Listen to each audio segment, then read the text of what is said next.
Hi there! Welcome to episode 192 of the WaveBack Music Podcast. My name is Kris. And I'm Matt. And we're here to listen to the most interesting video game music there is. Every year, tons of new games come out. Many of them come complete with great new music. So Matt and I have compiled a list of the songs from new games that we played this year. So sit back, relax, and enjoy WaveBack's best of 2025. Well, hi there, Matt. Hi there, Kris. How the heck are you? I'm all right. How's everything? Oh, just the slow descent into madness continues. Doesn't stop. But, you can't go somewhere you already are. No, things are okay. Okay adjacent at the very least. I'm very, very excited about this episode. There are... Yeah. This is really fun. I know we spent a number of years trying to put together WaveBack Awards, and it was a very, very ambitious project, and I was always sad when we couldn't really do that, but this seems like a very good and easy replacement where I can just, with the two of us, can just put together a collection of, well, here are the songs that we heard this year that are real good. And I noticed that some of the games, I was very strict about, like, these are games that only came out this year, with the exception of one that I really wanted to get onto the show. And I noticed that a bunch of years were from games that were just recent years. Yep. And that's okay. Because I'm excited about hearing all of them. I've never heard of one of the games, and the other ones I am vaguely familiar with, and I hope I downloaded the right songs. This is going to be fun for you and I, and me especially, because I edit this show. You do. It's going to be a hoot. So just as a real quick thing here before we get started, because we actually have more songs than we usually do on this show tonight, because I couldn't be stopped. You are a monster. I really want you. So we started this off with a song from another game that I'm going to be putting forth in this episode. Just because it's not the most amazing soundtrack you ever heard in your life, but holy cow, there are some songs in here that are just so... The theme song to this game, Dunkadillo, is I was reading that name, and I'm like, am I saying this right? This is... Okay. It's an armadillo that can roll into a basketball, so yes, it's a Dunkadillo. Say less, fam. So what I want, just as a special intro, I want you to listen to the first, let's just say 30 seconds. Like, because we don't usually talk about that on the show. I want you to hear just the first 30 seconds of the Dunkadillo theme. Are you ready? Can you do that for me? Oh, 1 second. Where is it? I got it. Are you ready? I am ready. And go.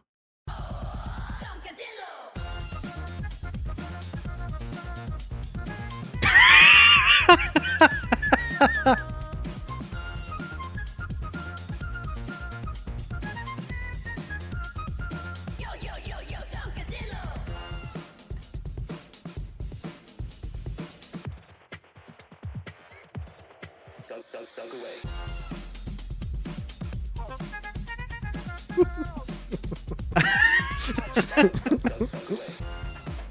I tell you, when this game came out, Ellie was dancing around the house all the time, just going, yo, yo, yo, yo, Dunkadillo. It's just so good. It's so good. I'm going to have to figure out how to put the whole song in, because, the intro, we only play 10, 15, 20 seconds of it. I'm going to have to find a way. Yeah, I mean, the track that I gave you is like it loops like 4 times or something, so you don't need. It's really not that long before it loops around on itself. Also, the game is currently on sale for I think $2, $3 on Switch, so highly recommend it. Okay, it's a joy. But anyway, you ready to get started here? Yeah, man. Let's hit that old dusty trail. By the way, to your point about doing the award show.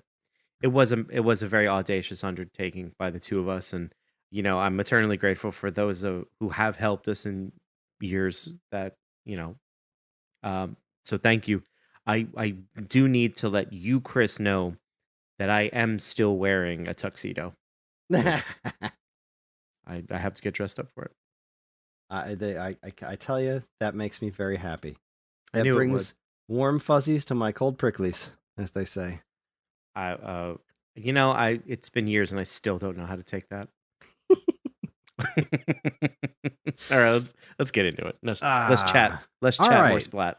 So the first track that we're just gonna take turns. The first Yep. track that I'm bringing to the table is the one from last year, from 2024. This game came out late in 2024, and this was part of Tetris Forever, which was the third Gold Master Series release from Digital Eclipse, which is their interactive documentary series. And this was fascinating. This Tetris Forever thing is can't recommend the Gold Master series enough. It is phenomenal, especially if you're interested in game history.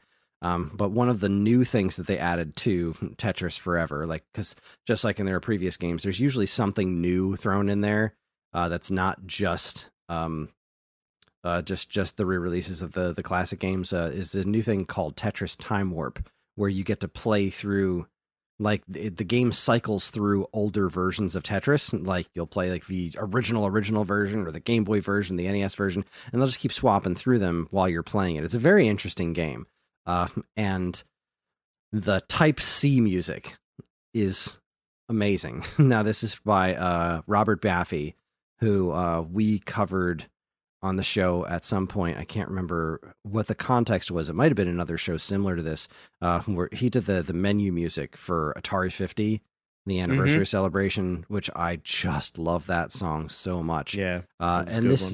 this is an outstanding song. It's been on my regular. I don't know. It's got such a feeling to it that's really hard to kind of nail down. It's got the like touches of nostalgia to it, but it's very calming. It's like it's perfect Tetris music because it really just kind of helps get you into that zone. It's phenomenal. So this is the Type C music from Tetris Time Warp, which is a part of Tetris Forever by Bob Baffy.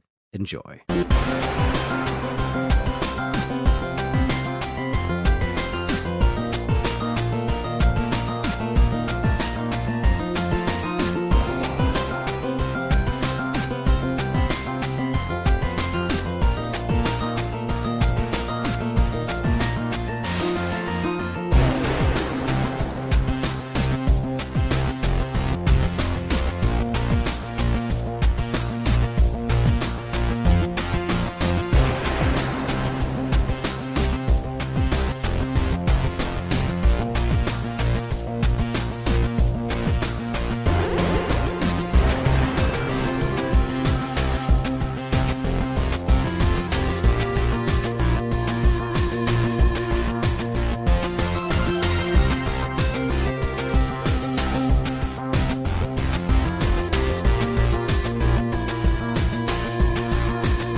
That was Type C from Tetris Time Warp. How did that song grab you?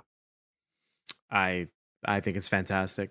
I love all the original Tetris music and the one for Game Boy when I did own a Game Boy as a kid. I used to always change the music to Type C. Oh, So, really? yeah, Interesting. yeah, like I never knew, I don't know that I knew why. I guess obviously because I like the Type C music better than most, even though Type A is. Type A is the classic. I actually Yeah. usually went with Type B. Uh, I couldn't even tell you what Type B was, honestly. that was the one that sounds more like a Russian dance music. The Type Okay. C, I believe, was the more yeah. Type C was the more like harpsichord sounding song. Mm-hmm. Which is a Mm-hmm. very good song. Really like that one. There's an Yeah. excellent remake of that on a very Oh. strange cover. There's a cover album that's called Power Up Mutations something something something that did it. It's really old. I can't even Mhm. remember where I first heard about this album, but it's got a bunch of really cool remixes on it, and there's a great remix of that. I think it's this one. No, it's a remix of the Type C music from the NES version of Tetris, which was Oh, also a okay. similar style, um, but it was a less harpsichord and more. It sounded more like flutes, I guess. Um, but no, I mean, Hip Tanaka did the soundtracks on both the NES and Game Boy ones, I believe, which is so odd because they're different, with the exception of BGM two. Like the Type B music is the same on both of them, but I think that's it because the NES Tetris didn't have the the Tetris song. It had that music from the Nutcracker in it, and then BGM3 was a similar style but a totally different animal. I love Tetris. Tetris Forever is great, and I freaking love this song. I love this song so much. I have this like mix of chill video game music that just kind of helps put me at ease, and this is one of the songs that's on it because it's one of those things that just kind of puts me in this zone of calmness. It's just such a beautiful piece of music. It's very full. It's very video game. You did great use of stereo with certain things, like bouncing back and forth while you're listening to it. I just love that tune so much. Yeah, absolutely. It's a beautiful piece. I I totally get like the chill, like why this would be on a chill list. It's fantastic, and yeah, a lot of great production value to it. To your point, use of stereo, digital effects and things like that. Fantastic, fantastic piece of music. Glad you like it. So, what's your track there, sir? Ah, I knew this day would come. Um, So speaking of when this day would come, so the first song we're gonna listen to comes from a game where, as an Xbox player, I have pined for from afar for so long. All you Sony gamers were so lucky, and PC gamers too, for that matter. You all were so lucky to have Helldivers too, but it has finally come to Xbox, and they've finally enlisted the Xboxers to join the fight for freedom across the universe. So the game, so the game has been out for a little while, but for me, it's still new to me. Damn it! We're gonna listen to the Helldivers 2 main theme entitled "A Cup of Liberty." If you if you know, you know, as the kids say. By I lost your name, Wilbert Rodgett, and then every time I looked up who wrote who the credits for this, it was Wilbert Rodgett, comma 2.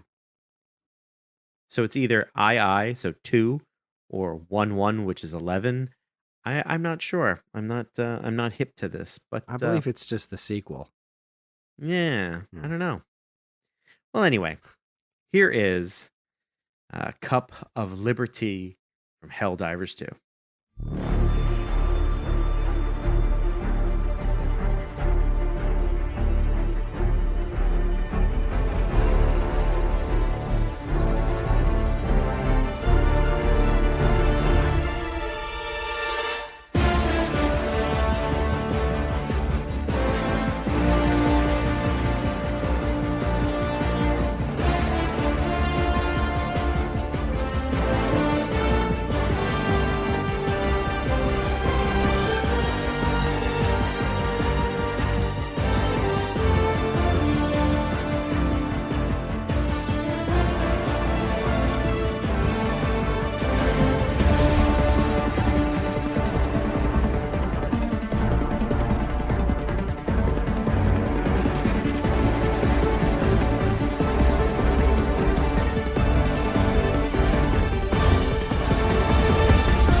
That was A Cup of Liberty off of Helldivers 2, the main theme song, if you will, by Wilbert Rodgett, and 2, or the sequel, or 11, or I'm just going to shut up.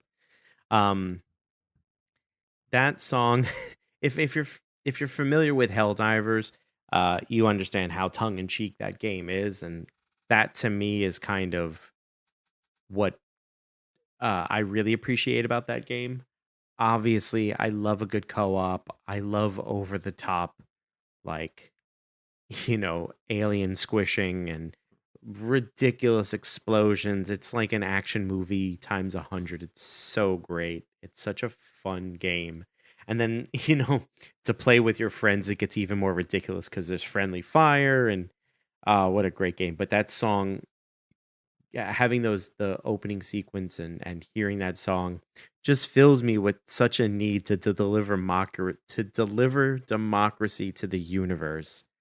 Ah, what a great game. What a great song. Yeah, that was very good. It's a, when it started off, a lot of times when songs start off with that very specific like orchestra movie soundtrack sounding stuff, I tend to tune myself out real quick, but it dragged Mm-hmm. me right back in by being pretty well melody driven. Yeah. That was a wonderful piece of music, very invigorating. Made me want to spread democracy, See? It's kind of hard not to. right? America. Super Earth, actually. Super Earth. Yeah.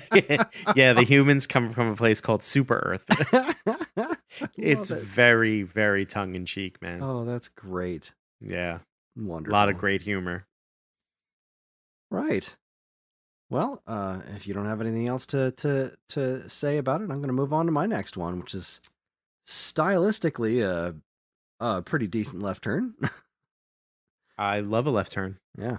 So this is going to be the first proper track that we'll listen to from Dunkadillo.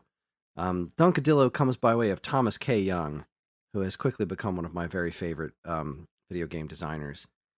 He is the guy who made the Dadish games, which I have talked about on this show Mm-hmm. several times. They are my video game comfort food, and I mean that as just the highest of all possible compliments. They're pure joy to me. So when he dropped the trailer for this Dunkadillo game set to that music we listened to at the beginning of the episode, I was like, holy cats, I am totally into this. I am very, very excited. And then I got it, and it was short and sweet and clever and adorable. And it was an absolute joy to play.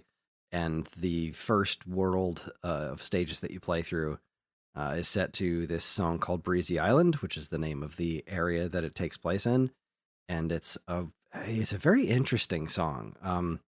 Thomas Young writes he writes the music for his games, and listening to the evolution of these songs over the years of his various releases has been really interesting. And this one's got kind of a different flavor. I don't really know how to describe it. The music is it's very busy and in a very interesting way. So this is kind of another kind of cool, pleasant. I don't know. It's an interesting tune. There's a lot going on, and I hope you enjoy it. This is Breezy Island from Dunkadillo. Enjoy.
Well, that was Breezy Island. Um, yeah, it's such a delightful tune. It's got so many different shades of weird inspirations, like that flute. I don't know. There's almost like a strange '80s Sesame Street vibe to it. I don't know. Uh, it's such an interesting piece of music, and it's so joyful. It was exactly what I needed. Like, this game came out in September, and it's been a rough year for me. And boy, this game just dropped exactly when I needed it to drop. Like right where, and I'm like, I could really use I could really use a little something right now, a little something to buck me up. And it just came out of nowhere. This beautiful, joyful little silly game. And the entire soundtrack is just lovely and bizarre, as the game about a armadillo that can roll into a basketball. It's pretty great. But how did that one grab you? How'd you feel about it? I loved it. It gave me seriously strong Katamari vibes. Oh yeah, yeah. It's got that like playfulness of Katamari. I mean, Katamari is over the top, like ridiculous and really silly and really strange and fun. But this song has that feeling for me. I know nothing of Dunkadillo except now, of course, the premise, and it strikes me as silly and fun and weird but endearing, because this song has really got that. And what did you say the name of the stage was? The area? It's the name of the song. Breezy Island. Breezy Island. Yeah, I get that from the sound of the song. choice instrumentations, composition. That flute is, I like that flute, honestly. It really ties the room together. Um, it was a fantastic track. It was a lot of fun. I really appreciated that. I'm so glad you enjoyed it. All right, Yeah. tell me about this next track, because this is It, a series that I know, but I am not at all familiar with. is this the one that at the front, you were like, I don't know this game? No, no. The one I don't Okay. know is your last pick. But yeah, I am very aware Hmm. of this series, but I've never played any of them. Okay, so we're talking about Wizardry, Proving Grounds of the Mad Overlord. So this is a game that, without my notes in front of me, I'm just gonna wing it. So this game came out a million years ago, like on PC, and it is, like a first person dungeon crawler, and it's notoriously tough. And so the team came along and they redid it. They very lovingly did a like frame for frame, if you will. They brought it into the modern era, and it's out on Xbox and other platforms too. And this Um, was the fine folks at Digital Eclipse were indeed involved yes, in this, and the audio director for this game was Robert Paffey. my man. Look at you getting shouted out a couple times tonight. Great work, man. No, but I have had this game on my wish list for a while, and then it finally went on sale, and I said, you know what? I'm just gonna grab it. It is one of the toughest games I've ever played. I don't shy away, like, as a full grown adult, or at least that's what they tell me I am. I don't get a lot of time to play, but I'm not one to shy away from hard or hardest mode. I have this game on normal and it beats me every single time. And like, so the track we're going to listen to is called Adventurers Inn. And as you can imagine, I spend a lot of time at the Adventurers Inn because I'm either building a new cast of characters because my last party died, or I'm recruiting characters because my last party died. It's a very unforgiving game. However, the soundtrack is great. Um, Even though I haven't gotten far in the game, I've managed to listen to a bulk of it just because I thought like I play Dungeons and Dragons, so I'm always looking for music to kind of set the tone for the game, and I'll play it lightly underneath, the game itself, chatting and whatnot. And I listen to a bulk of this music, and it's really really good. But I hear the Adventurers Inn more than I hear anything else, so it's the most familiar track for me. So that being said, it's the Adventurers Inn off of Wizardry. I have a tough time saying that. Wizard, I can't do it. Worcestershire Anyway, sauce. I can say that no problem. Worcestershire sauce. Nailed it. See? Anyway, Adventurers Inn. Enjoy.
Whoops, that caught me off guard.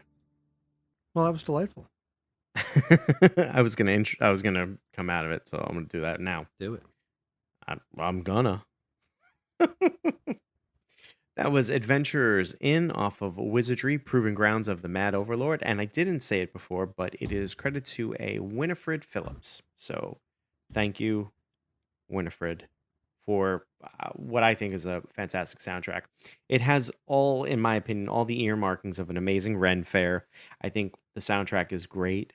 Again, if you're a Dungeons & Dragons player and you want some great background. But the game itself is actually, it's so much fun.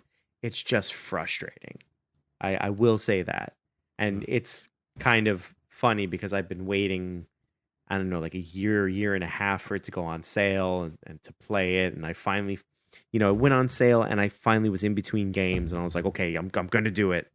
I really do have to get back to it, but it's fun. Frustrating, but fun. So.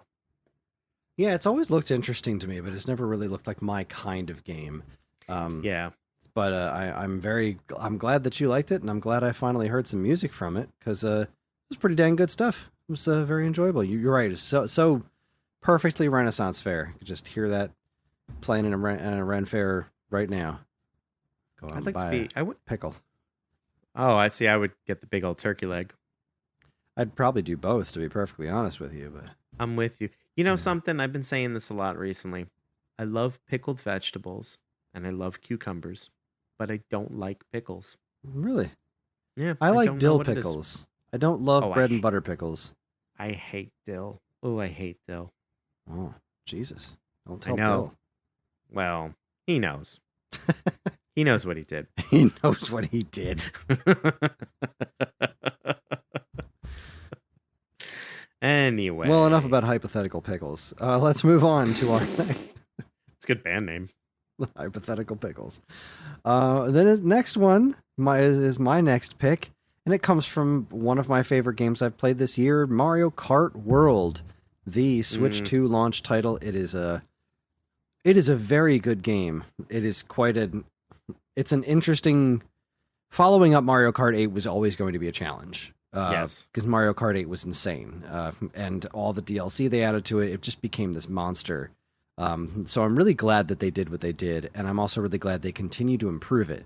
They've been dropping all sorts of updates to it to try and make it more of what people want it to be. So it's definitely a malleable experience. I'm very curious to see where it's going to go in the future, what kind of other stuff they might add. But for what it is, it was just nice to have a new Mario Kart game to play through for the first time in ages. What I did not expect about Mario Kart World was its soundtrack. Mario Kart World has a big open world that you can explore, and the soundtrack in this game is insane. It is like a multi-hundred track constant playlist of all sorts of jazzy covers of music from the entire Mario series. Not just all the Mario Kart games, because there's plenty of music from all the Mario Karts, but there's also music from just the whole freaking Mario series. Pretty much any Mario game, any even close to mainstream Mario game, there's a song from Mario Paint in there. Super Mario Land is in there. Even Wario Land, Super Mario Land 3 has got a track in there. It's a weird rendition of Rice Beach. It's phenomenal. It is a phenomenal soundtrack. It is an unreasonably good soundtrack because it's just pulling from so many places, and it does it so incredibly well. So picking one from this was it was such a challenge. So I just wanted to pick something that I knew would bring me a ton of joy. There are good original tracks in this too, but I'm such a sucker for newer versions of classic songs. So what I picked from the Mario Kart World soundtrack was the Athletic BGM from Super Mario Bros. 3. If you don't know what I'm talking about, you'll recognize it immediately. It's originally composed by Koji Kondo, arranged here. The team attributed to Mario Kart World is Atsuko Ashai, Masa Miyoshi, Takahiro Honda, and Yutaro Takakura. Wow, I effed that one up. Anyways. Third time's a charm. Yeah, third time's a charm. This is a wonderfully high energy ska rendition of the athletic music from Super Mario Brothers 3. So crank up your volume for this absolute treasure. Please enjoy.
I love Wow. it. This whole soundtrack is this good, and it's hundreds of tracks long. It's so crazy to me. Like, you expect that kind of thing from Smash Brothers, but like, holy cow, they went all out with the soundtrack in this. This is where is it? It's 202 songs of the version that I downloaded. And I'm just like, Yoshi Circuit from Double Dash. Oh, the Mario Kart 64 Rainbow Road that they put in here, and Luigi's Mansion music, Vanilla Lake from Mario Kart. Like, it just, the list of games involved in this is so deep, and they're so good. And the Mario Kart 8's soundtrack was already insane. And Yeah. in some ways I do like, there's we covered Mario Kart 8 on here a while back, and like Moo Moo Meadows is so good in Mario Kart 8. It's also really good in here. I think that one I give the Mario Kart 8 one maybe the slight advantage, but God, this is all so good. It's such an amazing soundtrack.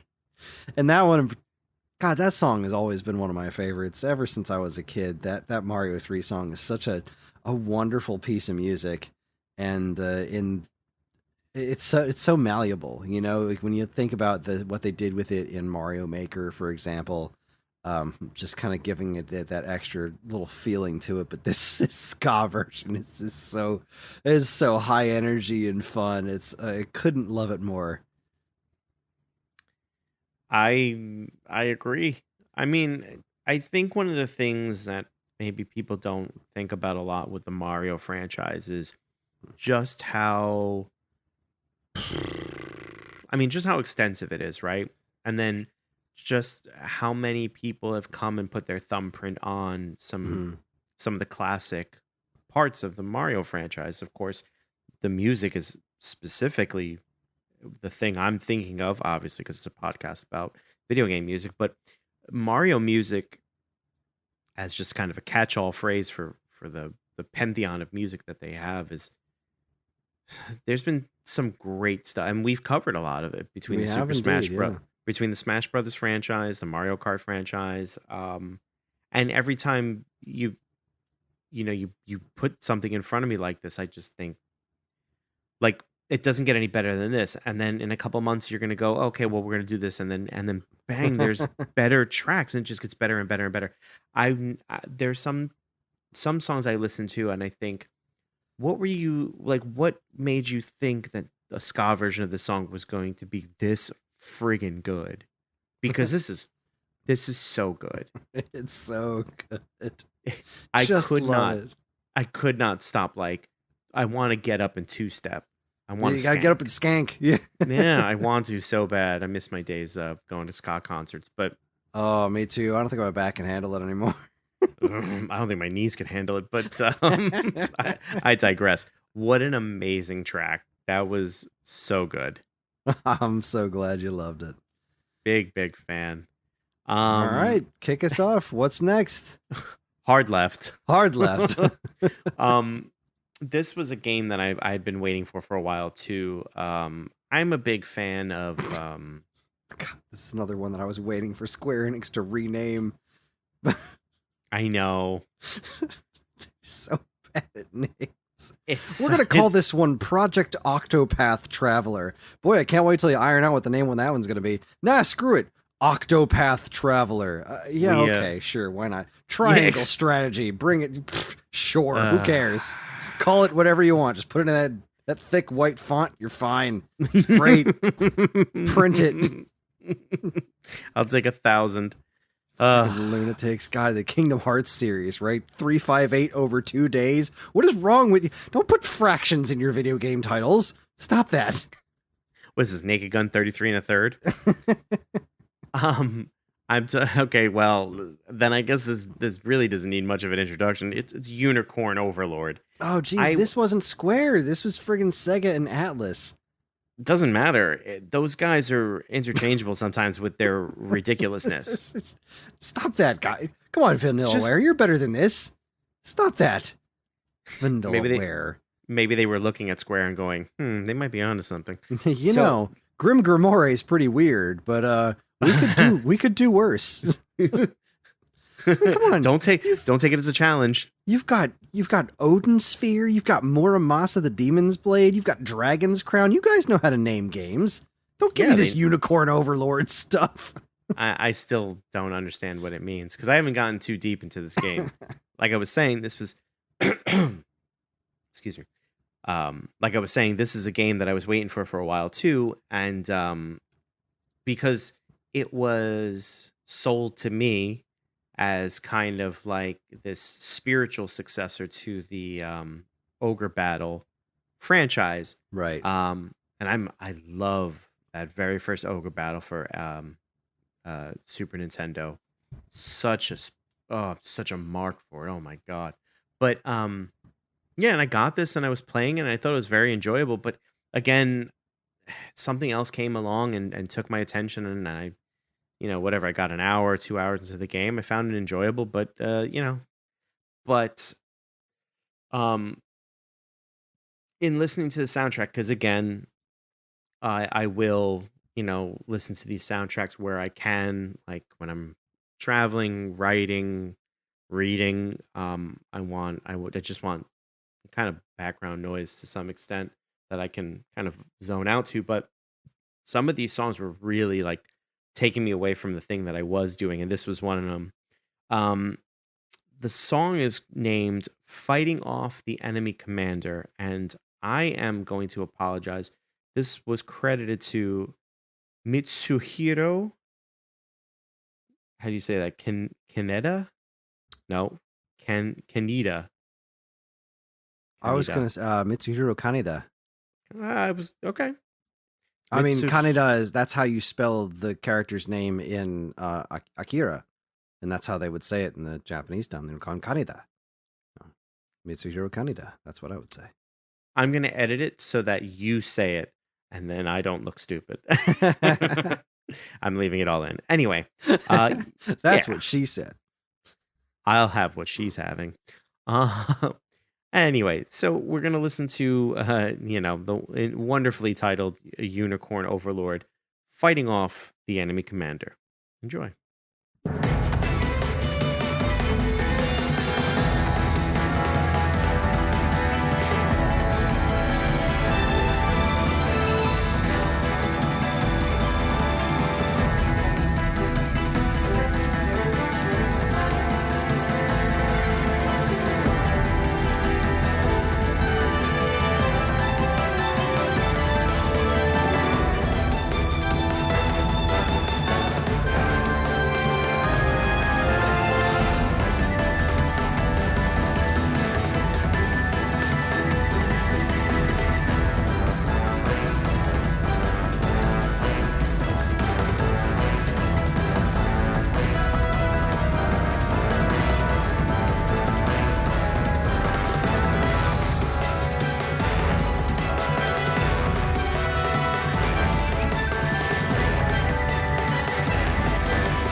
That was fighting off the enemy commander from Unicorn Overload. I love battle music. I like really love battle music in RPGs, and it's one of the few things, apart from boss music, which is battle music as well. Um, it's one of the few things that I feel when you get it wrong, you get it really wrong. But when you get it right, um, it almost goes unnoticeable. But when you do it really right, wow. This is one of those wow moments for me. It's okay, it's prototypical battle music for all intents and purposes, but there's something about like that violin that kind of floats on top of this very, what's the word, cookie cutter kind of battle music. That I feel puts it ahead of its contemporaries and stuff. It may also be because I was waiting for this game for a while too, and maybe I'm blowing smoke. But I don't know. I'm a big fan. I found it to be very exciting, very interesting. And the game too, to some extent, not entirely what I was expecting. I would say pleasant surprise though. I definitely need to get back to playing it, but yeah, It had a great energy to it. yes, Very good stuff. What's the word I'm looking for? Harpsichord? Is that the kind of it had some sort of stringy thingy that was going on in there that I really liked. You're right. The core of it was relatively generic battle music, and there's a reason it's generic, because like it's that's kind of what you want from battle music, except it had exactly what it needed to elevate it to be something really invigorating and genuinely special. It was fun piece of music and made me want to fight off an enemy commander. I mean, we could find one later. Oh, I've got one. Oh, okay, all right. It's your turn, my brother. So this next one comes from my front runner for game of the year, without question, Donkey Kong Bonanza. This I was very excited, but also kind of nervous about this one because there's only ever been one other 3D Donkey Kong game, and I'm not very fond of it. That was Donkey Kong 64. I really wanted to like that game, and I just kind of didn't. But this game looked really interesting. It didn't look like, my concerns with it were like, is this going to feel like a Donkey Kong game? Or is it going to just be its own unique thing with Donkey Kong trappings? And it turns out that I was wrong to be afraid. It definitely feels like playing a Donkey Kong Country game in 3D. It was a masterpiece, a genuine masterpiece of a game. If there was one complaint I had about it, it's that there wasn't more great music in it. There is great music in it, but the deeper you get into the game, the more ambient the music gets, where it's not even really music so much as ambient sounds, which was kind of disappointing to me because Donkey Kong is known so much for having phenomenal music. But that said, it wasn't, boy, when the music would kick in, and I struggled with which song to pick because I could only pick one song properly from this to put in here. And there's this amazing original piece that plays over the final boss battle, which I really wanted to pick. But when I think about this game, when I think about the piece of music from this game that brought me the most joy, it was the DK artist theme. Now, there's this stupid thing you can do where you can just kind of carve art out of dirt at like the title screen. It's very silly. People have done some wild things with it, but you can also unlock various music to play at the save points. So you find these save points throughout the game. You can pay these little rock guys to basically dig you a little tunnel, and the more save points you get in an area, the more health you'll regain when you stop at one. But you also have a boombox there, and you can unlock different songs that can play there. And when I unlocked this one very early in the game, I never chose a different song because it's perfect. It's just perfect. This is the DK artist theme. It's a mashup of two different songs from the original Donkey Kong Country. Those songs were originally composed by Evelyn Fisher and David Wise. This arrangement was done by Naoto Kubo, and it's pure joy. It's pure joy. I can't stop smiling whenever I listen to it. I've put this song on for way more time looping than makes any sense for any person, but just every single time it switches back and forth between the two different songs, it just makes me smile. It's so good. It's so joyful. It's so perfect. This is DK Artist from Donkey Kong Bonanza. Enjoy.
Oh boy. So I remember very specifically just when I didn't know what this song was because I didn't mess with DK artists, and when I saw it was an option, I just was just scrolling through what songs were available, and this started. I was like, oh, it's the map screen music. It's Simeon Segway.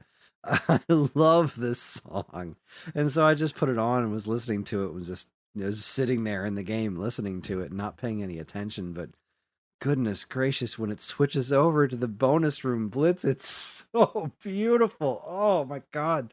The bass line, the way it goes up and the way it's kind of like incorporating the cadence of Simeon Segue into bonus room blitz, which that song bonus room blitz will never not, especially the original Donkey Kong Country version of it, will never not make me smile. It's such a perfect video game tune, it's so perfect. And this rendition of it is so pretty. I love the way they transition back and forth. Every single time it changes, I'm just like, oh my god, this is so perfect. This is ridiculously perfect. Oh, just love it. I love it so much. I know it's so kind of basic and straightforward. There wasn't anything. I don't know what makes that so special. This specific rendition, if it's the chill vibes, the specific instrumentation, or just the fact that they combined two of my very favorite Donkey Kong Country songs together in such a seamless fashion, and the way they just nailed the bass line during the bonus room blitz part. The bass line is so wonderful. The way it just scales up and down as the song goes. Oh, I'm so happy. I can't not smile listening to that tune. So my first big takeaway is, in fact, the bass line. I really love the sound of that upright. Oh, it's so good. Whatever they used to record that, I'm gonna guess it was a combination of a couple things, but wow, I could listen to that bass just plod along for an hour. It's the same. It's so Same good. here. It's so good. It's so delightful. That's the word. Really, that song is so delightful. It's just so chill, and like it kind of embodies for me everything that Donkey Kong has become, from the kind of like chill aspect of the game, right? Not the big, destruction, and because I've seen bits and pieces of that game, and I heard it was a lot of fun. And I'll It's eventually get. amazing. It's Y- so good. I Yeah, did my not my. expect to feel feelings in a Donkey Kong game, but Oh, dang if I didn't. They really knocked it out of the park with that one. yeah, I had a coworker that's he barreled through it, no pun intended, and he said it was really good. And I looked a little over his shoulder while he played and stuff, and it looked like a lot of fun. And again, I heard a lot of really good things, and obviously you're gushing about it. So it's definitely going to be on my to playlist. But yeah, what a great piece of music. Like I really don't think I've heard Donkey Kong music and been like, nah. So. Yeah, I mean, we did what, two straight episodes covering Donkey Kong Country, the Mm-hmm. first one, because we just couldn't skip any of the soundtrack. It's so freaking good. No, it's too good. Yeah. So. All right, batter up. Ugh. Well, okay. I love a lot of the classics, right? I have fond memories of playing this in the arcade, and then when it came to NES, I wanted it so bad, but I never got it. And we've been very fortunate as gamers to get, um, you can get the emulation of the original. Some companies swoop in and they make remastered versions and they revitalize the franchise, et cetera, et cetera. This was a game that I'd always had on my wish list. I swear it was probably like $1, and I was like, why am I not grabbing this? I'm talking about Arkanoid Eternal Battle. I love Arkanoid so much. I have so many fond memories of playing it on the NES, playing it at the local pizza shop as a Oh, the kid. arcade one. Just Yeah. that do and that Mm-hmm. every time gets me. Mm-hmm. Love that so much. I'm a huge Arkanoid fan too. I what's the Super Nintendo one? Arkanoid Do It Again Yes. is incredible. You can play it with the Mario Paint mouse I for know. pitch perfect controls and co-op play. Holy Ah, crap, it's good. I Oh, never got to do all of that, but I knew it was a thing, and I always wanted to. But so so anyway, I snagged this for the Xbox, and it's got like a big battle mode where you play up to 24 other players, but nobody's playing it, so it's all bots. But I gotta say, they gave a good like AI to it, and it's tough. And I play the game, no real intentions of like I'm really gonna beat this game. No, I love vegging out and playing Arkanoid. So for the Eternal Battle portion, they made music because it's all like souped up and it's like neon and it's so much fun. But it's got this the original is version in it too. And I bought yeah. this for Switch, and I was like, this is okay, right? Because I really wanted there to be a better control scheme to it, because that Mhm. the Arkanoid just really requires a good paddle. It just Mhm. does. And I was really hoping for, really, this went on sale for dirt cheap once, and I was like, Mhm. look, at the very least, I'll have the original arcade version on here. And it was, Exactly. again, it was just fine. I was so disappointed in it, but anyway, sorry. Go to No, what you're no, talking about, because it is totally okay, man. I this is get it. there is there's definitely good ideas in here for sure, and No, no I question. certainly don't dislike it. I just didn't. It was exactly what I feared it was, and not what I Mhm. had hoped for. Because there have been really cool really cool Arkanoid revivals. Mhm. I don't know if you played Arkanoid versus Space Invaders. It was a mobile game. No. Oh my What? god, it's so interesting. I can't get it to run on my phone anymore. I think it's like dead. But Oh. they did an amazing job of combining Arkanoid and Space Invaders in such a cool, creative way. I loved that on my phone. I'm gonna have to look that up. It was so cool. Yeah, no, a huge Arkanoid fan, and I do not dislike this game, and I know this song Mhm. that you picked, which is solid. Very good stuff. So the song I picked is just called Arkanoid Theme, and it comes off of the Arkanoid Eternal Battle by Xavier Theory. That's Thiry. Yeah, Arkanoid Battle. Enjoy.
That was Arkanoid Theme off of the Arkanoid Eternal Battle soundtrack by Xavier Theory. I love, love, love a good chill wave, synth wave, whatever you want to call it, wave. I love a good synthesizer, like soundtrack like that. Mm-hmm. It can like almost do no wrong. You want to talk about like chill out music? I put that on and clean my house. Like that's the stuff that's going on. If I, get if I get a hold of the controller first, I'm putting on like dark wave, synth wave, chill wave, whatever it is. But that song goes along so well with the revamped, upgraded neon version of the game. Like Mhm. it's such a perfect marriage between the two, and I love it so much. So good. Yeah, it's a really good one. It was certainly a thing about it that didn't upset me, right? Because I'm a snob. I'm an Arkanoid snob, and Mm. this one, this piece of music, when I booted this up, I was like, yeah, this was pretty good. Yeah, this was pretty good. I remember this one. This is good stuff. Like you said, there's a lot of good things in there. Yeah, there are a lot of good things in there. Honestly, it was like it was one of those things where it's like you're stepping right up against it, but not quite crossing the finish line of being like, all right, Mm-hmm. give me the control options that I need to make this properly work. Get me over the finish line. The Arkanoid property is uh, it it goes to a lot of various publishers that I don't love. Mm-hmm. Um, it winds up being in various collections that are more expensive than I think they should be. I think Square Enix Uh-huh. owns this property and licenses it out a lot. It's just one of those things that's kind of caught in an unfortunate position because for a while there, when it was just Square doing things on their own, there was a really solid Arkanoid game on WiiWare that had you like tilting the Wii remote to move the Valves back and forth. Like Mm. you would pretend like the Wii remote was the the twisty knob. The Why can't I think of the word? The twisty knob. Uh, Yeah. and that worked out You really well. Arkanoid DS is great because you had the two screens, so it kind of worked on that kind of vertical play field, and you could use the touch screen to move the Valves back and forth, which was great. Obviously, the Super Nintendo game Do It Again that I really liked, but this is a solid piece of music for sure. And it's it was. I don't regret picking it up at the price that I did, for sure. But I think exactly. there's also an Arkanoid collection on Switch. Oh, what is that? Really? Yeah, because it's not this one. There was something where you could get a version of Arkanoid versus Space Invaders on the Switch. Now I can't remember what it is. Well, Hmm. while you think about that, Arkanoid versus Space Invaders Plus is on the Apple Game The Apple Store. App Store, right? So the version that I have is the old one, and then they reinvented it as a Plus version. That's why it doesn't play on mine anymore. Mm. That's right. Oh, what was that collection that had? Oh, it's not part of an Arkanoid thing. It's a part of the Space Invaders collection. There's a Space Invaders collection on the Switch where you can get the Switch Ah. version of Arkanoid versus Space Invaders, but I don't know how well it works because that game really requires the use of a touchscreen. Like it just doesn't work without one. And I Mm-hmm. don't think that it allows you to use the Switch's touchscreen on the Switch rendition. I could be wrong. I don't know. Either way, it's good stuff. Good stuff. Good music pick. Solid song. Well done. Oh, thank you, sir. Speaking of things that are well done, another one of my favorite games this year was Ninja Gaiden Ragebound.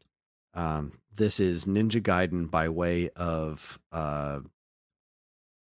crap, I can't remember their names. The Game Kitchen, the people behind the wonderful Blasphemous games. Mm-hmm. I just finished reviewing this for Nintendo Force magazine. I absolutely loved the game, even if I didn't necessarily think it felt like Ninja Gaiden. All things said, does kind of feel like its own thing, but its own thing just happens to be freaking amazing. Uh, so can't really complain about that. But the music, oh boy, you want to talk about the one real connective tissue between classic Ninja Gaiden and Ragebound is its soundtrack, which was fantastic, and several of the tracks were done by guest composers who were the original composers of the original Ninja Gaiden soundtrack for NES, One of those two, Keiji Yamaguchi, is responsible for this song that I picked, which is called Ragebound. It is just one of the cool ass songs that's in the game that's really freaking good. So I picked it. Enjoy.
What can you really say about that?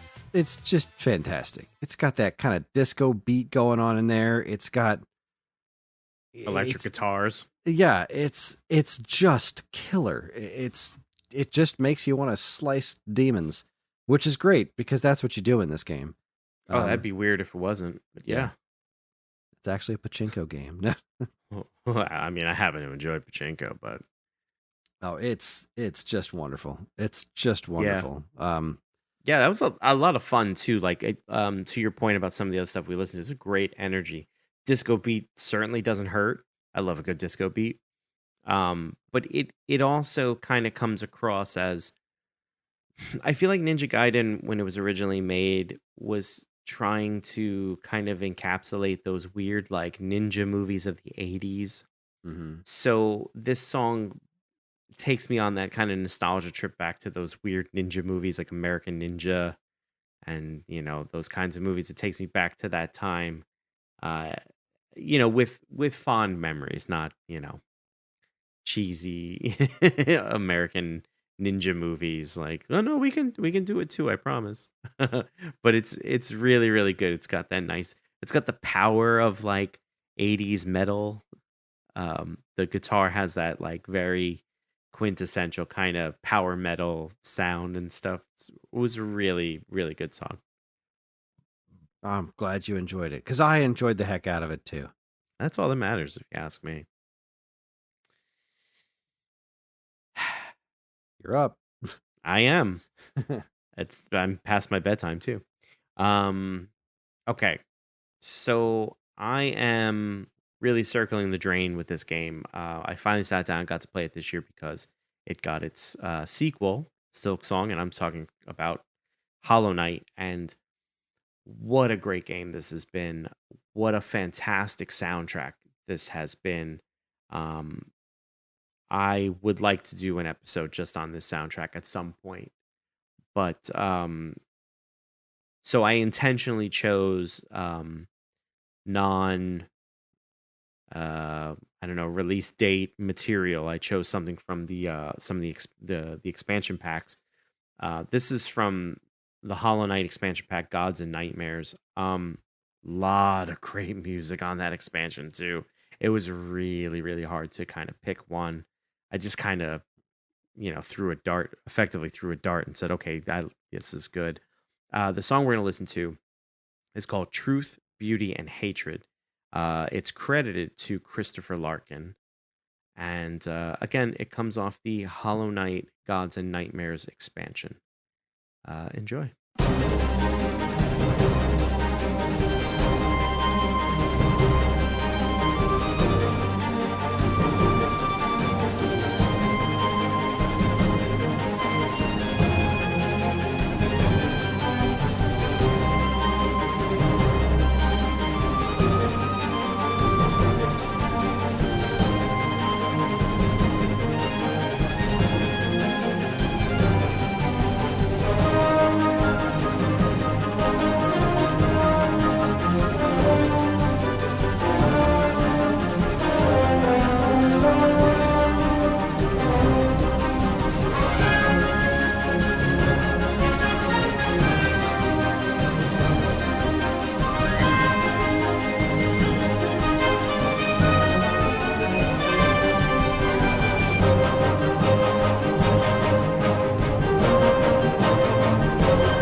Oh man, that was Truth, Beauty, and Hatred off the Gods and Nightmares expansion for Hollow Knight.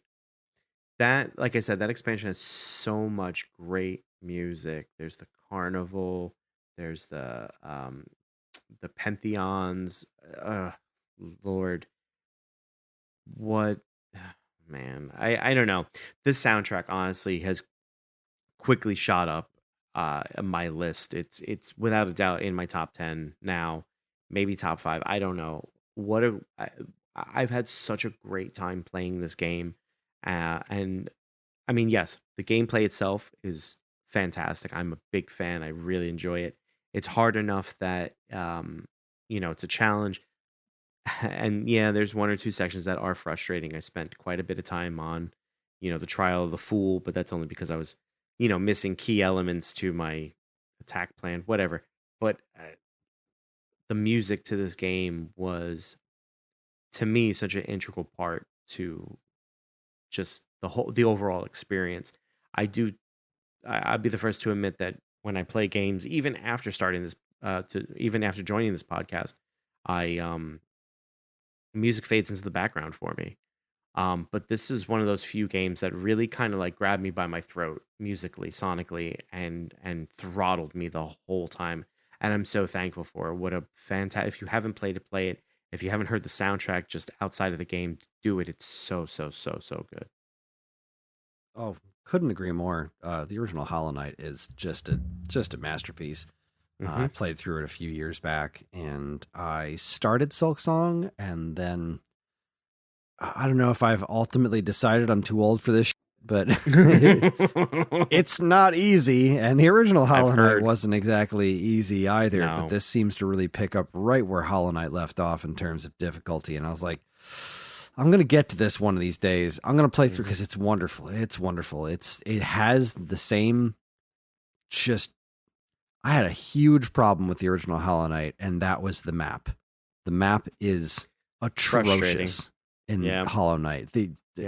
We've moved past this, guys. We really don't need to be doing all this cartography stuff. Like, just let me see where the hell I am so I can experience this beautiful world you've created. And it is. But having to track down specific characters to be able to even have any clue where you've been and where you haven't been, like, the map system is so freaking broken, and I can't believe they didn't fix that for Silksong. But No, Hollow Really? Knight's. Yeah, no, it's the same exact situation. You got Huh. to find somebody, and then you got to get the thing, the parchment paper or whatever, to give to them to then draw the map for you. So you can do all this exploring. Then you just get lost because, well, at least me, because I have no sense of friggin' direction. So I just get lost. And I'm like, was I here? I don't know if I was here. Like, at least do the thing that games have been doing since freaking Super Metroid, where you go somewhere new and it auto maps just where you've been. I don't need to see, like, getting the map for an area for like the whole thing. Sure, absolutely, do that, but don't make me get so granular and not be able to see anything without me Yeah. drawing my own maps on graph paper in front of me. Like, don't do that. Stop that. Bad game. Go lay down. I I will say that like I got into the end game and I was like, okay, I can start looking at, guides and things like that. And there were places that I passed 15, 30, 100 times and I was like, there's a hidden area there. How was I going to find that? Right? You There's know? so many nooks and crannies in that game. It's There outstanding. really, really is. A lot of fun. If you love Metroidvanias, by all means, don't miss this one. Like, Yeah, wow. Hollow Knight's it's one of the all-time best. Yeah. And again, amazing soundtrack. Yeah. Absolutely Good amazing. stuff. And I think we've covered at least one or two songs on here. I think the Mhm. year Hollow Knight came out, I think we did it once a WaveBack award or something, I think. But Yeah, sounds either way, I right. think it was Green Path, the song that we Ah, Green oh, Path. Yeah. so good. Oh man. All right, it's your turn, buddy. Speaking of so good, all right. This comes from a game that I have not played more than a few seconds of because it just came out and I haven't bought it yet. I'm getting it for my son for Christmas. It is Kirby Air Riders. Now, I was not a huge fan of the original Kirby Air Ride for GameCube. I didn't really put much time into it, but it just kind of wasn't for me. But I am a huge Kirby fan, and one of probably my favorite Kirby game, or at least used to be my favorite Kirby game until the Kirby and the Forgotten Land came out on Switch, which is astoundingly good. Was Kirby's Adventure for NES, which I'm pretty sure we've covered on this show before. That feels right. Yeah. I honestly don't recall now. But anyway, the final boss music, you fight against the Nightmare and the final boss in Kirby's Adventure, and it's always been one of my very favorite Kirby songs, and it's extremely intense piece of boss music. Now, Kirby Air Riders is including a bunch of different characters, and there's a couple of boss battles in it. And I remember driving to school, and John, he knows that I love this song, and he knows that I love Kirby's Adventure. He said, "Do you think Nightmare is going to be in this game?" And I was like, "Absolutely not. There's no shot." Because, like, Nightmare is this one-off villain. He's such a weird design. Like, there's just no way that they're going to put... No, absolutely not. And then, just yesterday, John had found the soundtrack for Kirby Air Riders on YouTube and was listening to it. And he came downstairs, like, "Dad, you got to see this." And I lost my freaking mind. Nightmare is a boss in Kirby Air Riders, and the original song by Hirokazu Ando is arranged here by Noriyuki Iwadare, Shogo Sakai, and Akira Miyagawa, and it is freaking spectacular. Such an awesome rendition of one of my favorite boss battle themes ever. Here is Boss Battle Nightmare from the brand spanking new Kirby Air Riders. Enjoy.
Cal, that's good.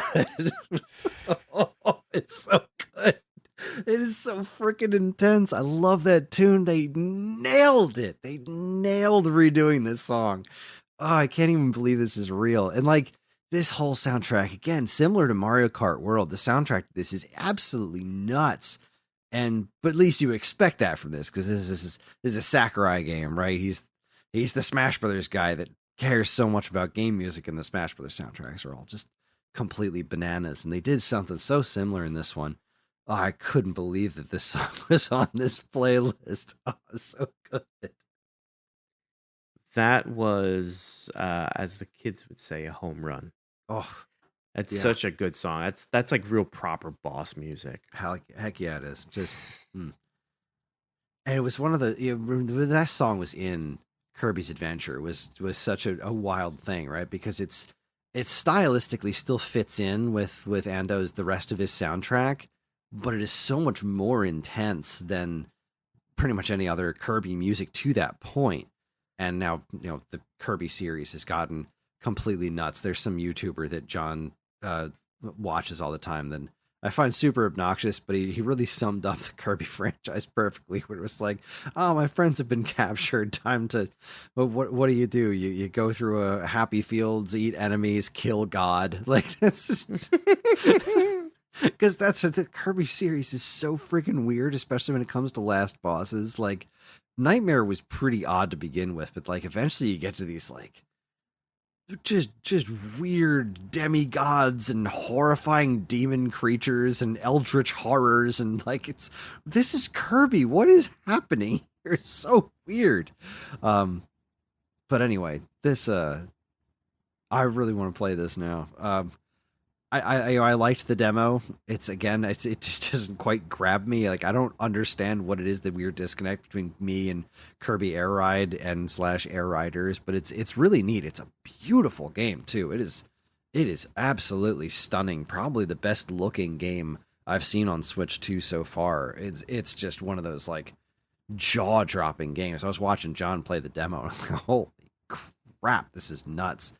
But while I was the version of this we found on YouTube, which is where I ripped this from, somebody was playing against Nightmare in the background, but you can't really see it very well. There's like an overlay over it.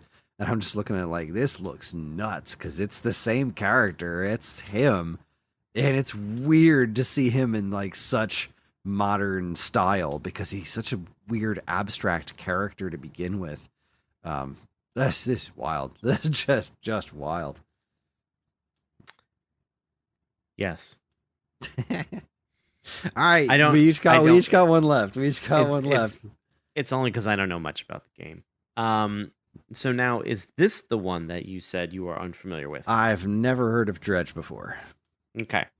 So I have this thing where I hate the fishing mechanics in most video games when they have fishing mechanics, right?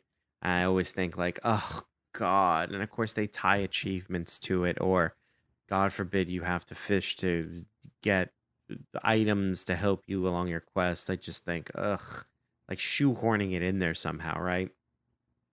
And yet, some of my favorite games have been fishing based, right? There was that Moonglow Bay a couple years ago I thought was absolutely fantastic. This is right there. The game's called Dredge, if you didn't catch it. And you become the bay's fisherman after the last fisherman mysteriously disappeared. So now you got your little fishing trawler or whatever, and you pick up upgrades to fish. You have a fishing rod, a net. You gather these items and progress the storyline closer and closer to the ends. Now the thing that I think that really grabs me about it was there is this kind of eldritch horror to it, because if you're out fishing past sundown, weird things start to happen. Anomalies on the water, monsters come after you. There's a spooky storyline. Again, what happened to the last area's fishermen? There are two versions of this theme song. There's the Dredge main theme, and then what we're going to listen to is the Lucid theme. I like the Lucid theme a bit more because they're both really beautiful pieces of music, but this one, there's something about it. I think it's just a little more stripped back than the regular one that you'll hear when you play the game. That's why I chose it. This is accredited to David Mason, and once again, it comes off of the Dredge soundtrack. This is main theme, parentheses, Lucid. Enjoy.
That was the main theme from Dredge by David Mason. And um, I know it's kind of hard to imagine that that's a more stripped down version of, what you normally hear.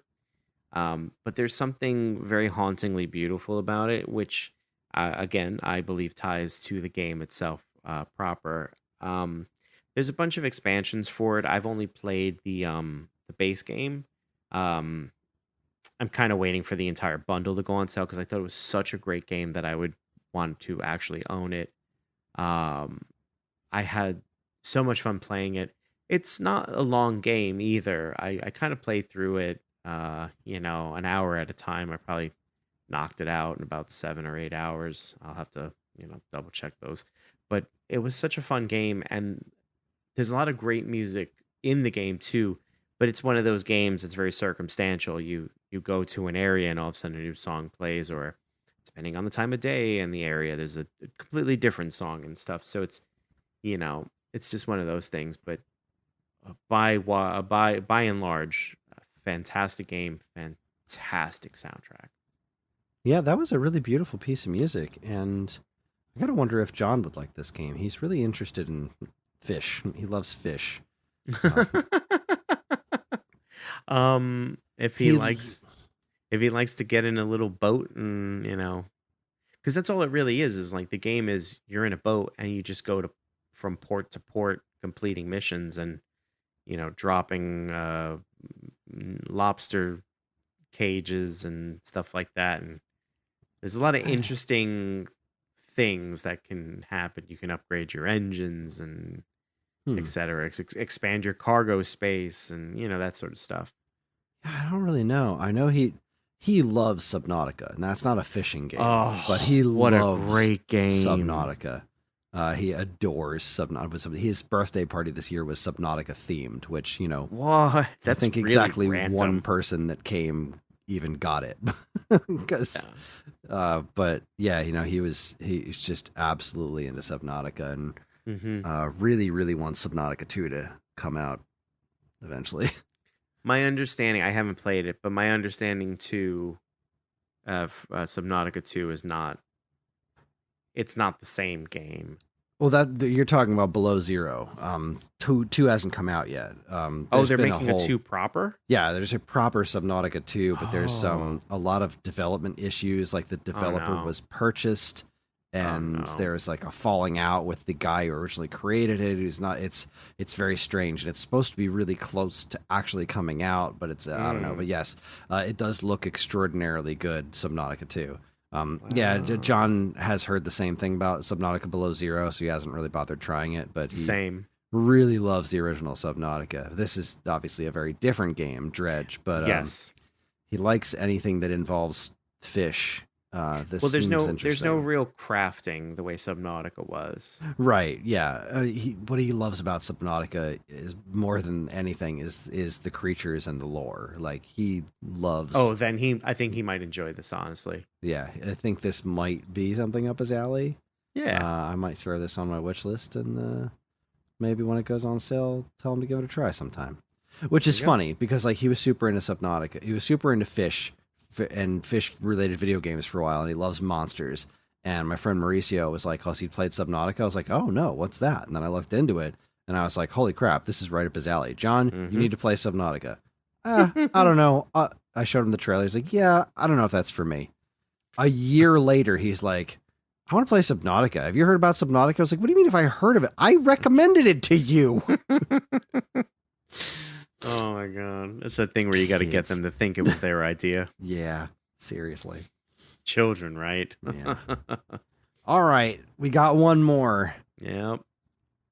I wish I could say that I saved the showstopper for last, but I most certainly didn't. However, if there was a single song that has meant more to me this year, there isn't one. This is the song that is... I don't know what it is. I can't put my finger on it. This is another one by Thomas K. Young, who has somehow released 3 games this year. The first one he released was this wonderful little adventure called Be Brave, Barb. The second one was Dunkadillo, and the third one comes out next week, which is Dadish 4, which I'm so excited about. But earlier this year, I think it was in March, Be Brave, Barb was released. And I remember seeing the trailer for it and being like, oh my god, this looks adorable. So you are a little cactus named Barb. Uh-huh. And she's in therapy. She's having a rough time. She's in therapy, and her therapist is terrible. And she also has a book of positive affirmations. But one day she's sitting on a hill, and a cat cloud thing shows up and zaps her book of positive affirmations. And so you go out on an adventure to get all of your positive affirmations back. That is adorable. It's so hard not to root for this adorable little cactus lady named Barb, who finds these, really offbeat positive affirmations, because this is Thomas K. Young game, so it's got his signature sense of humor to it. It's like a cross between like Mario Galaxy and the VVVVVV. Like, it's got these strange gravity mechanics. It doesn't always work as well as you want it to, but it's so charming, it's hard to be mad at the game. It was such a wonderful, wonderful experience. And the third area in the game, I'm pretty sure it's the third area, is called Boo Boo Berg. And the song that plays there, it's perfect. It just hit me. I don't know what it is about this song, but when I'm sad, I listen to it, and that doesn't like cheer me up. It just kind of makes me feel at peace. When I'm happy, it's a great song to put on while walking the dog too, or when you're cleaning the house or whatever. It's one of the most perfect pieces of music I've ever heard, and you'll hear it and you'll be like, oh yeah, this is 100% a Kris song. I really have a hard time articulating what it is, but I can't express enough how much this song really means to me. It again is one of those things that hit at exactly when I needed it to. I love that. And it was just this perfect little comfort food game, like as difficult as it could be. And I had a couple of issues with it. It didn't matter. It was such a fun and joyful experience. And as weird as it's a very strange game. And the worlds got really strange, and the music certainly matched it. But this area, I have no idea how to articulate it properly. This song is just perfect to me, and I'm so thankful it exists. It's a wonderful piece of music. Please enjoy Boo Boo Berg from Be Brave Barb. Here we are.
That's not even the first time I've heard. That's not even the fifth time I've heard that song today, and it's still that song just speaks to my soul, and I can't articulate why it is so particularly. It's not the bass line, it's that chord progression that's so kind of odd, right? There's something really weird about it. It's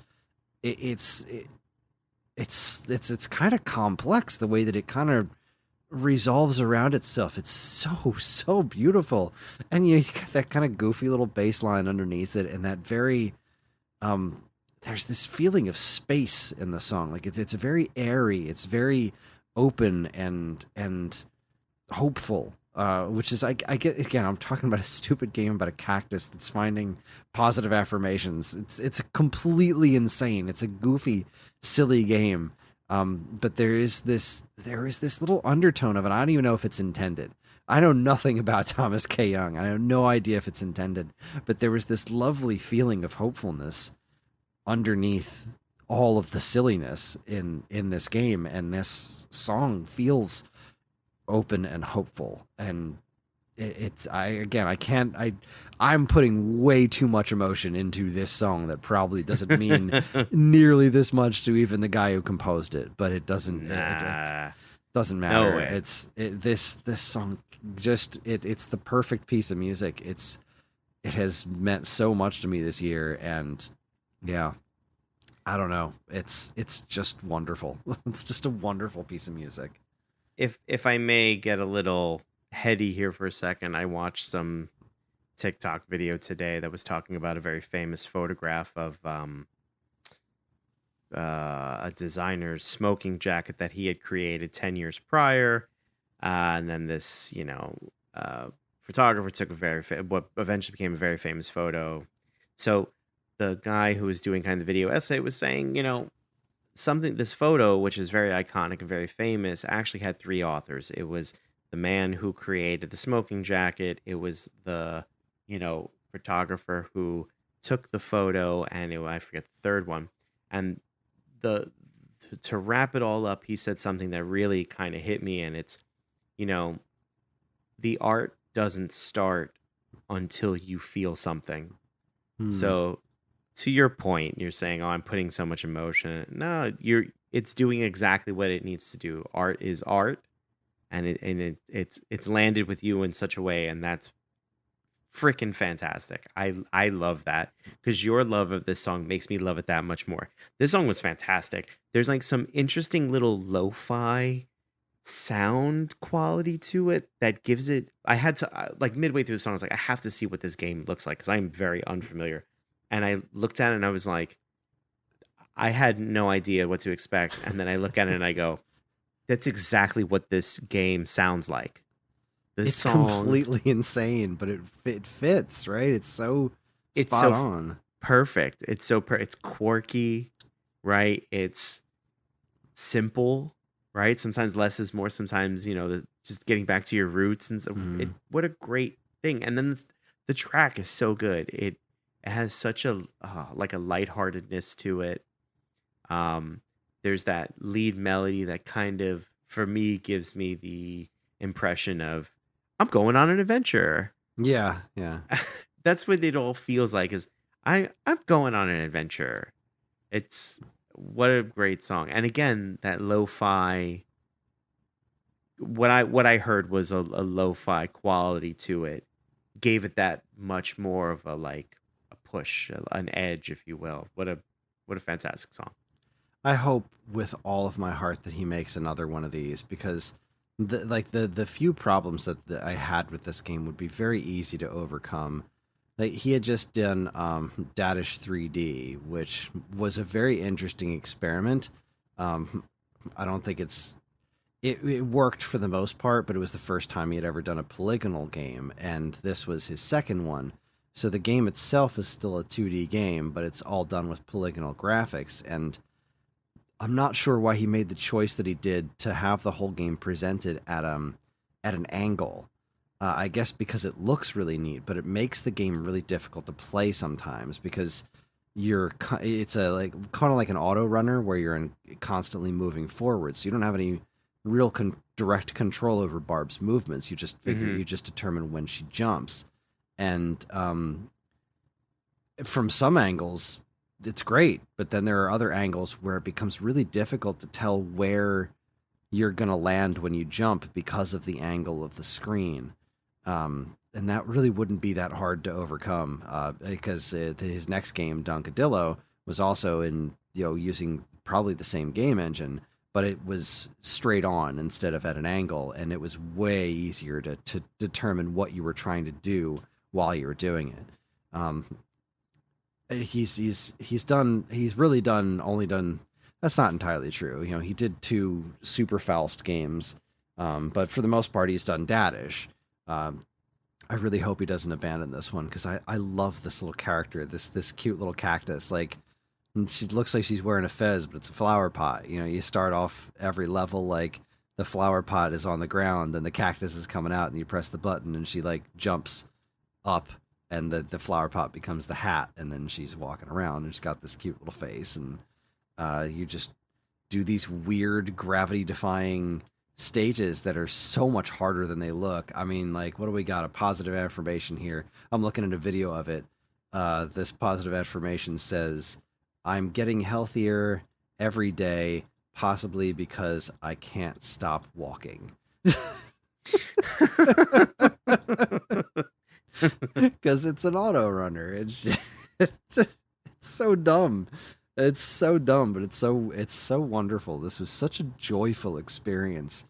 Um, yeah, I'll be eternally grateful to Thomas Young for the games that he's brought into my life, and they're worth every freaking penny.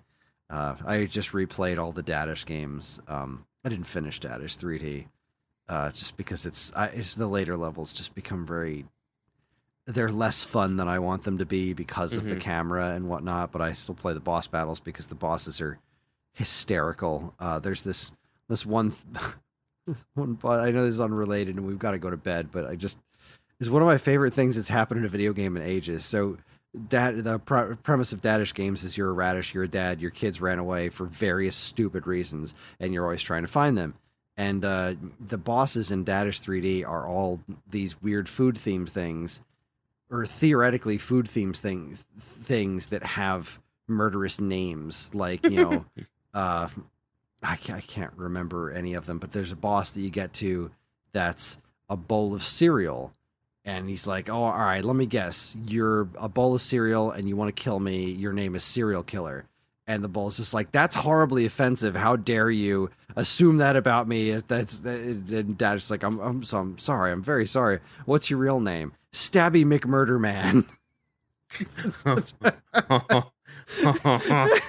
Oh, oh boy. I just fell over laughing. It's so funny. Stabby McMurder Man, and it says bowl of cereal. Oh god, love it to death. That's Anyway, excellent. Be Brave Barb is an excellent game.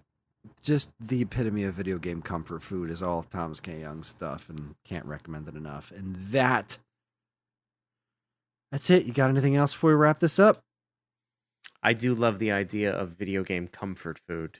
It's a wonderful notion that I absolutely and totally understand as a concept.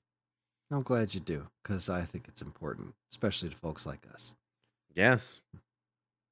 Well, that is our show. It is, however, with a heavy heart that I have to announce that this will be our last show for a little while.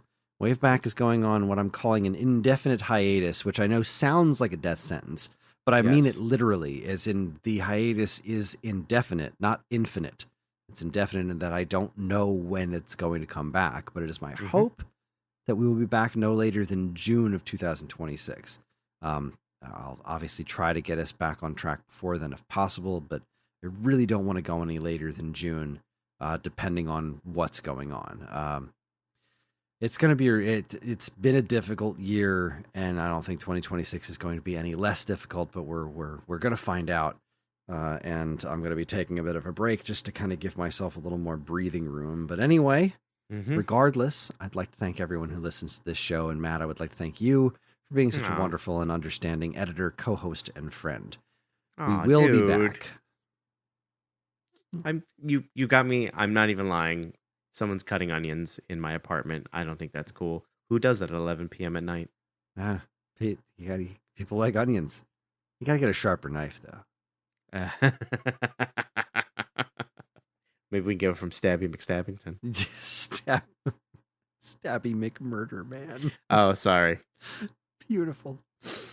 All right. In the meantime, please continue to enjoy our various Discord chats and other podcasts in the Geekade Podcast Network. And if you do, please kindly consider donating to the Geekade Patreon. Believe me when I say that every dollar counts in the never-ending battle Yes. to fund this nonsense that we all do. Um, and please do not worry. Not worry. Not like we have all that many listeners or that many fans, but the folks that enjoy this show, it is my honest to God intent to get back to it. I just need a bit of a break. We I've need been doing this for a we long need to, time. yeah, we just need to step away for a little while. Yeah. It happens, but Kris and I have talked about this a bunch of times. We have every intention of coming back. But we to Chris's point, we're very appreciative of everyone who listens, has listened in the past, continues to listen, who we interact with on a very regular basis on our Discord. So, even though we won't be making new episodes for a little while, presumably, we will always be on that Discord. I will always be on that Discord spouting some nonsense. So, And I will usually be reading it and not having enough information to comment on things, but I'm usually reading what's going on in there, and it's usually just like, I have nothing to add to this. I have no idea what they're talking about, but everyone seems to be happy. So go team. That's all that matters. All right, we're going to leave you tonight with a very interesting tune, to be sure. The tune that we're going to be leaving you with, I'd mentioned to Matt, like, oh, we should close on the Super Mario Sleigh Ride, but that's a different podcast. We'll do that ending the Turning Tracks episode. So this one I decided to pick from a game that has left me with a very bad taste in my mouth for all the wrong reasons, is Hatch Tales.